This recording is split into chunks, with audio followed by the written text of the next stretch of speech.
ముందుగానే విధానం పూర్తిగా తెలుసుకొని ఉంటే ఎప్పుడైనా వెళ్ళినప్పుడు కంగారు పడకుండా ఒక అవగాహనతో ఉండి ప్రశాంతంగా చేసుకోగలుగుతాము. అందుకోసమే వీడియోని స్కిప్ చేయకుండా పూర్తిగా చూడటానికైతే ట్రై చేయండి. హలో అండి, నమస్తే. I am Rama. Welcome to మా ఊరి మే వ్లాగ్స్. ముందుగా ఈ పువ్వు ఆకారాన్ని మనం గమనించినట్లయితే పాము పడగ విప్పినట్లు, ఆ పడగ మధ్యలో లింగాహారం ఉన్నట్లు పూర్తిగా మనకు కనిపిస్తూ ఉంటుంది. ఇది ఎక్కువగా ఇలాంటి చెట్లు కానీ ఈ పువ్వులు కానీ శివుని గుడిలో మాత్రమే కనిపిస్తూ ఉంటాయి. వీటికి మంచి సువాసన కూడా ఉంటుంది. అసలు మీరు ఎప్పుడైనా ఈ పువ్వును చూసారా? చూసినట్లయితే కనుక దీని పేరు కూడా తెలిసి ఉంటే మీరు ఒకసారి కామెంట్లో చెప్పండి. కాకపోతే అసలు విషయంలోకి వస్తే మనం ఇప్పుడు చూడబోయే దేవాలయం వచ్చేసి కుక్కి సుబ్రహ్మణ్యేశ్వర స్వామి దేవాలయం. ఇది కర్ణాటకలోని మంగళూరు జిల్లాలో ఉంది. బెంగళూరు నుండి అయితే 350 నుంచి 400 కిలోమీటర్ల దూరంలో ఉండొచ్చు. మనం కనుక ట్రైన్కి వెళ్ళినట్లయితే ఖచ్చితంగా బెంగళూరులో దిగి ట్రైన్ మారాల్సి ఉంటుంది. లేదా ఏదైనా వెహికల్ మాట్లాడుకొని వెళ్ళినట్లయితే డైరెక్ట్గా వెళ్ళిపోవచ్చు. ఈ గుడికి చేరుకోవడానికి మాకైతే రోజు మొత్తం కూడా ప్రయాణం పట్టింది. అక్కడికి వెళ్ళడానికి మేము ముందుగానే ట్రైన్ టికెట్స్ రిజర్వేషన్ చేయించుకున్నాము. కానీ వెళ్ళే టికెట్స్ మాకు వెయిటింగ్ లిస్ట్లో ఉండి క్యాన్సిల్ అయిపోయాయి. అందువల్ల మేము పూజ టికెట్ ముందుగానే ఆన్లైన్లో బుక్ చేసుకున్నాం కాబట్టి ఆ పూజ కోసం వెళ్ళడానికి ఇక వెహికల్ మాట్లాడుకొని వెహికల్లో వెళ్ళాము. ఈరోజు నైట్ బయలుదేరితే అదే టైంకి మళ్ళీ అక్కడికి చేరుకున్నాము. ఈ గుడికి వెళ్ళేటప్పుడు మధ్యలో మనకి ఇలా కాఫీ తోటలు, వక్క తోటలు ఇవి బాగా కనిపిస్తూ ఉంటాయి. కాఫీ తోటల్లోకి వెళ్ళినప్పుడు మనకి కాఫీ పరిమళం గుమాయించి కొడుతూ ఉంటుంది. అలానే మంచి గాలి, అసలు స్వచ్ఛమైన గాలి ఎక్కడైనా ఉందా అంటే ఇలాంటి తోటల దగ్గరికి వెళ్ళినప్పుడు అలాంటి స్వచ్ఛమైన గాలిని పీల్చుకోవచ్చు. ఈ కాఫీ చెట్ల నుంచి విత్తనాలు సేకరించిన తర్వాత ఆ కాఫీ చెట్లకు ఉండేటటువంటి కొమ్మలను నరికి మనకి ఇంట్లో అలంకరణ వస్తువులు అయితే తయారు చేస్తూ ఉంటారు. మీరు వీడియోలో ముందుగా చూసినట్లయితే మీకు ఒక క్లిప్ కనిపించి ఉంటుంది. ఫ్లవర్ వాజులు, కుర్చీలు, ఇంకా టీపాయిలు, ఇట్లా ఇంట్లోకి సంబంధించిన వస్తువులు అయితే తయారు చేస్తూ ఉంటారు.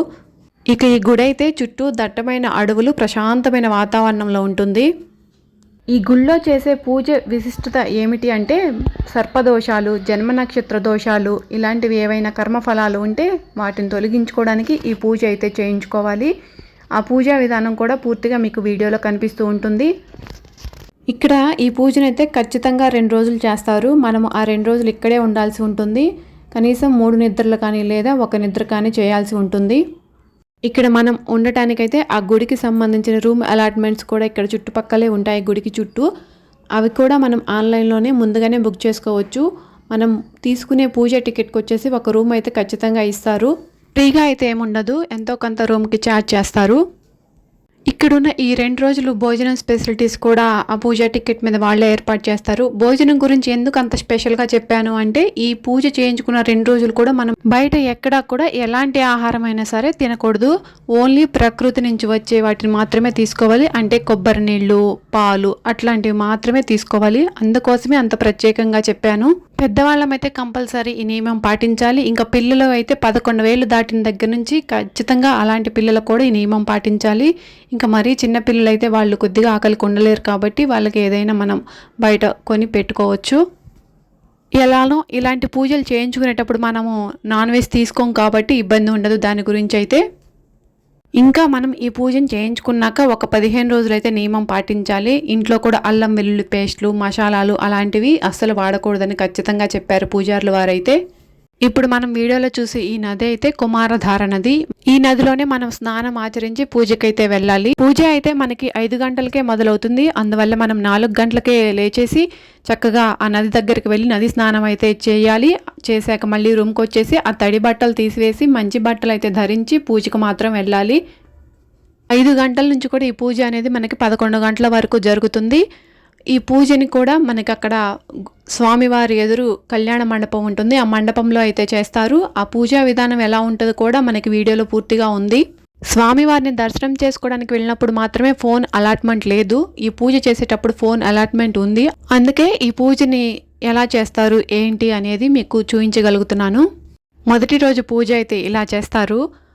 ఇక్కడ మనము ఏమీ చేయాల్సిన అవసరం లేదు. ఇవన్నీ కూడా వాళ్ళే ఏర్పాటు చేస్తారు. ముందుగానే ఏర్పాటు చేసి మనకి ఒక నెంబర్ అయితే ఇస్తారు, టోకెన్ ఇస్తారు. ఆ టోకెన్ ప్రకారం మన నెంబర్ని బట్టి అక్కడికి వెళ్ళి కూర్చుంటే మనకి ఒక పూజారి గారు వచ్చి పూజ అయితే చేస్తారు. ఈ పూజ కోసం ఎలాంటి వస్తువులు మనం తీసుకెళ్లాల్సిన అవసరం ఉండదు. వాళ్ళే అన్నీ అలాట్మెంట్ చేసి అన్నీ ఇలా రెడీ చేసి సిద్ధంగా ఉంచుతారు. మనము టైంకి వెళ్ళి అలా కూర్చొని దేవుని స్మరించుకుంటూ పూజని ఏంటి దాని గురించి దాని విధానం తెలుసుకుంటే చాలు. ఈ 2 రోజులు కూడా ఇలా నాగు పడగల్లాగా నాగు పాములు అయితే 2 పాములను చేసి వాటిని పూజ చేసి దహనం చేయడం ఇలాంటి పూజలు అయితే ఉంటాయి. అందుకోసమే ఈ పూజ అయిపోయాక ప్రత్యేకంగా మనం మళ్ళీ నది దగ్గరికి వెళ్ళి నది స్నానం అయితే చేసి భోజనానికి అయితే వెళ్ళాలి. ఈ పూజలో 2వ రోజు దహన సంస్కారాలు ఇలాంటివి చేయటం అనేది ఉంటవి. ఇప్పుడు చూపించారు కదా పాములు, ఆ పాములు రెండింటిని కూడా దహన సంస్కారాలు చేయడం అలాంటివి ఉంటాయి. ఇది ఏంటంటే మనము ఎవరైనా చనిపోయినప్పుడు పెద్ద కర్మ చిన్న కర్మ అని చేస్తూ ఉంటాంగా, అలాంటి పూజ లాంటిదన్నమాట. అందుకోసమే ఖచ్చితంగా పూజ అయిపోయాక కూడా మనం నది దగ్గరికి వెళ్ళి ఖచ్చితంగా ఏ వస్తువులు అయితే తీసుకెళ్ళామో ఆ వస్తువులను కూడా ఈ నదిలో తడుపుకొని తీసుకొని ఖచ్చితంగా రావాలి. పూజ అయిపోయాక స్వామివారిని అయితే దర్శనం చేసుకోవాలి. ఇక్కడ వాసుకి పాము అనేది ఉంటుంది. దానిపైన వెండి తొడుపు ఉండి తొడుపు పైన సుబ్రహ్మణ్యేశ్వర స్వామి ఉంటారు. ఈ గుడి చుట్టూ పాము అనేది తిరుగుతూ ఉంటుందని వాళ్ళు చెప్తుంటే విన్నాము. మేమైతే ఇలా ప్రత్యక్షంగానే చూసాము. మీరు ఇప్పుడు ఫోటోలో చూస్తున్నారు కదా, అలా ప్రత్యక్షంగానే చూసాము పాముని. మంచికో చెడుకో మాకైతే తెలియదు, కానీ డైరెక్ట్గా చూసి సుబ్రహ్మణ్యేశ్వర స్వామి వచ్చినంత ఆనందంగా ఉంది అని చెప్పి ఒక దండం అయితే పెట్టుకున్నాము. అయితే ఇక్కడ ఈ కనిపించే పాము చాలాసేపు పడగ విప్పి అక్కడే నిలబడింది. అందుకే మేమైతే ఫోటో తీయగలిగాము. ఇంకా మనం ఈ పూజకు వెళ్ళేటప్పుడు అయితే ప్రత్యేకమైన డ్రెస్ కోడ్ అయితే ఉంది. ఆడవారికి అయితే శారీస్ డ్రెస్సెస్ మాత్రమే ఎలా ఉంటుంది, మిగతావి ఎలా ఉండవు. అలానే మగవారికైతే మాత్రం ఓన్లీ పంచ తువాలు మాత్రమే ఎలా ఉంటుంది. ఇంకెలాంటి జీన్స్లు టీషర్ట్లు ఇలాంటివి మాత్రం అస్సలు ఎలా ఉండదు. పంచ ఉంటేనే పూజకి అనుమతి ఉంటుంది. అలానే ఇంకా పిల్లలకి కూడా డ్రెస్ కోడ్ ఉంది. పిల్లలు వచ్చేసి మగ పిల్లలు అయితే మాత్రం ప్రత్యేకంగా ఇంకా పంచ కానీ కింద ఏదైనా ఉండొచ్చు, వేసుకుంటే ఏదైనా తువాలు మాత్రమే. ఇంకా ఎలాంటి షర్ట్లు కానీ టీ షర్ట్స్ కానీ ఇలాంటి కుర్తా టైప్స్ కానీ వేసుకున్నా కానీ అస్సలు ఎలో చేయరు. దర్శనానికి వెళ్ళేటప్పుడు కూడా అంతే, మగవారికి పంచ మాత్రమే ఉండాలి. మొదటి రోజు పూజలో ఇలా మనకి చూపించే విధంగా 2 పాములను అయితే చేసి అక్కడ పెడతారు. ఒకటి చిన్నది ఒకటి పెద్దది. చిన్నది వచ్చేసి ఆడపాము, పెద్దది వచ్చేసి మగపాము. అలా చేసి దానికి పూజ చేస్తారు. మొదటి రోజు ఆవాహన చేస్తూ ఉంటారు. తర్వాత రోజు ఆ 2 పాముల్ని విడివిడిగా తీసుకువెళ్ళి పుట్టలో వేసేస్తారు. అది ఏంటంటే మనకి ఉన్న సర్పదోషాలని నివారణ చేసుకునే పూజ కాబట్టి అలా పూజ చేస్తారు.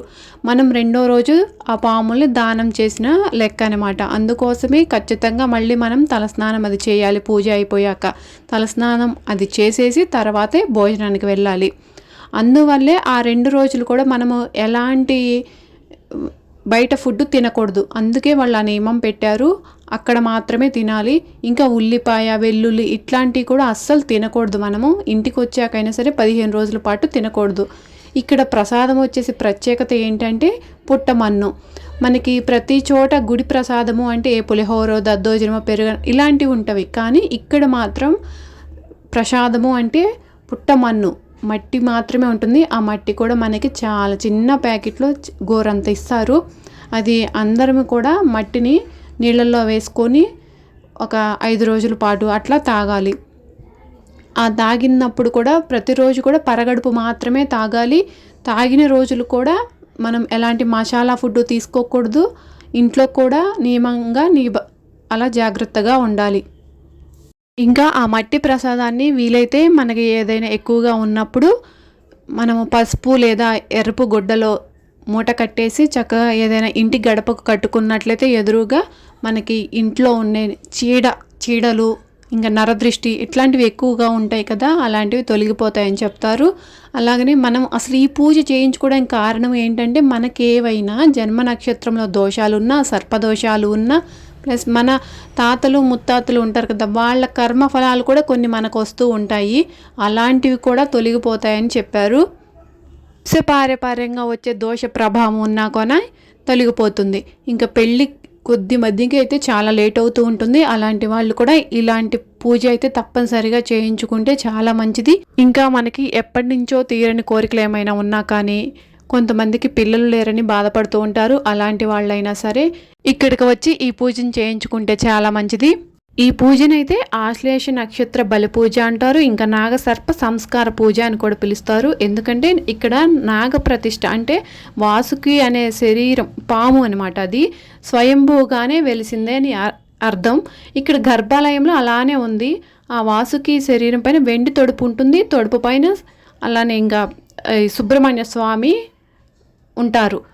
ఇక్కడైతే ఇంతకుముందు అసురుల సంహారం తర్వాత ఇంద్రుడు అది తృప్తి చెంది తన కుమార్తెను ఈ సుబ్రహ్మణ్య స్వామికి ఇచ్చి పెళ్లి చేశాడంట. అందువల్ల ఈ దేవాలయం అలా ప్రసిద్ధి చెందింది సుబ్రహ్మణ్య స్వామికి. అందుకే కుక్కి సుబ్రహ్మణ్య స్వామి అని పిలుస్తారు. ప్లస్ కుక్కి అంటే గుహలో స్వామివారు ఉంటారు. ఇక్కడ ఉండే ప్రాంతాలు అంటే మనకి ఇక్కడ నుంచి రైల్వే స్టేషన్కి వెళ్ళాలంటే ఆ స్టేషన్ పేరు కూడా సుబ్రహ్మణ్య స్టేషన్ అని ఉంది. ఇంకొకటి, ఈ పూజ మనం చేయించుకోవడం వల్ల మన వంశం బాగా వృద్ధి చెందుతుంది. అంటే మన పిల్లలకైనా సరే ఎలాంటి దోషాలు లేకుండా ప్రశాంతంగా ఉంటారు. ఈ పూజ పర్పస్ అయితే అది. మీకు ఎవరికైనా ఇలాంటి చీడలు బాధలు ఉన్నట్లయితే చక్కగా కుక్కి వెళ్ళి ఇలాంటి పూజ అయితే చేయించుకోండి, అంత మంచిగా ఉంటుంది. మా పూజ కూడా బాగా జరిగింది. వీడియో కూడా అయిపోయింది. బాయ్.